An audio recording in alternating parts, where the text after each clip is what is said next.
Martin Scorsese's new film sees Leonardo DiCaprio star as Teddy Daniels, a marshal who's sent to investigate the disappearance of a female patient from a maximum security asylum on Shutter Island, an Alcatraz of sorts for the worst of the criminally insane.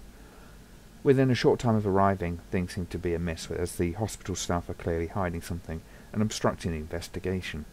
The island gets cut off by a massive storm surrounding Teddy and his partner, and as he pushes forward with the investigation, the mysteries become deeper and more disturbing. The chase for answers begin to turn in on itself, leaving Daniels unable to trust anything or anyone. Things are most definitely not what they seem. Shutter Island sees the reuniting of Scorcese and DiCaprio in this dark thriller, a sombre and twisted affair that explores the minds of the insane. Scorsese's lead is a character who from the beginning is ill at ease with his surroundings, being violently seasick and having to cope with a new partner in the form of Chuck. Opening with a rather abrupt feeling outburst of exposition in which we learn that Daniel's wife was killed, there's also some rather forceful suggestion of the character's psychological flaws. For instance, his aversion to water, his nightmares and chronic headaches. Suffice to say that Teddy Daniels is set up from the beginning as not being a very healthy character. The asylum is an uncomfortable place not simply because of the nature of what it is, but because of the behaviour of the populace. The patients give Daniels knowing glances, orderlies are visibly nervous, and those in charge are obstructive and furtive in their actions and responses.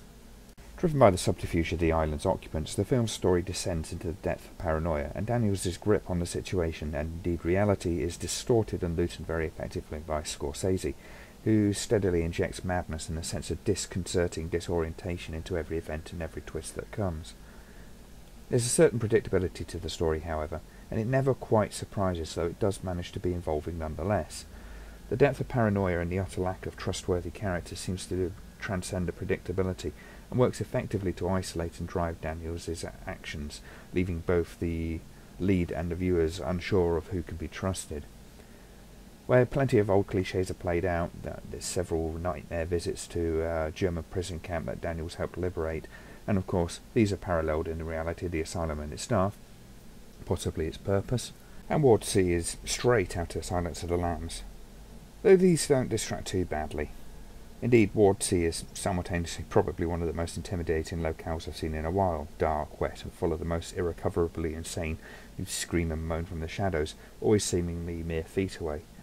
One can't entirely escape the feeling, though, of it being almost entirely contrived in standard film language for Nuthouse.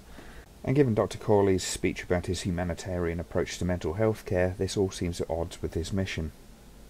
We have of course seen this all before, many times, and they always seem to place these totally disturbingly deranged and tormented souls in these dungeons that even the Spanish Inquisition would regard as unhealthy. The locations all seem to carry a kind of gothic nature to them, from a Civil War fort that houses the highest category patients, the orderly's bunk room, to the lounge in which Dr. Corley resides in his spare time. All these places seem to have a weight and menace that seems to hide dark secrets in its shadow, and there's barely a respite from these locations.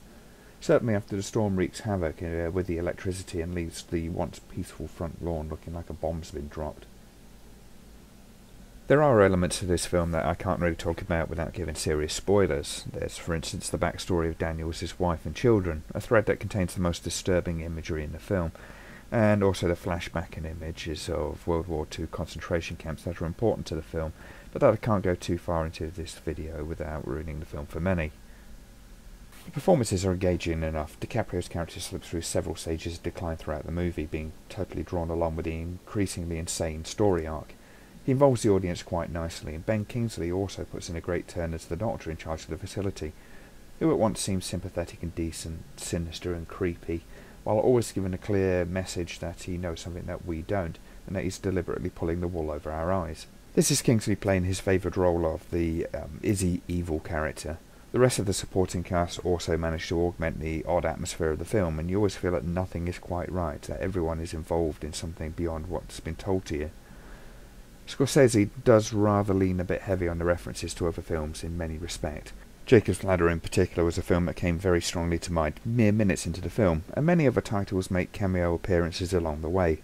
And while this really isn't that important, it certainly isn't something I expected from a director of the stature of Scorsese. As derivative as it may be, Shutter Island, while not being the best film, is certainly not any less enjoyable for it. The pacing is tight enough to keep things rolling, the action is mercifully restrained, allowing the story to provide the experience, and overall it's a satisfying film that, while not Scorsese's finest hour, is certainly an enjoyable 2 hours of our own. The negatives are what they are. The story can feel clunky at times, and overall it's very predictable to the point that the twist loses its impact, and the film reminds me of the worst excesses of Tarantino in regard to the seemingly constant visual and thematic referencing of other movies. The positives are that it's still very enjoyable and manages to be involving despite its flaws.